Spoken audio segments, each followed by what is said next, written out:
Meaning of Dewey system. Dewey system.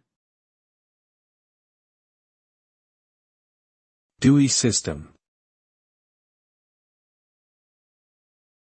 Dewey system.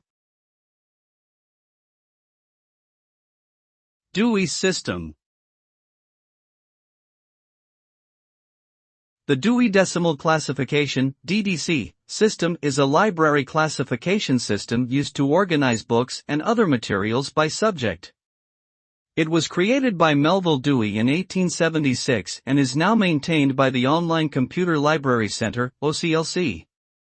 The system assigns a unique number to each subject area and allows materials to be organized systematically on shelves for easy access. The DDC system is widely used in libraries worldwide and has been continuously updated to reflect new subjects and technologies.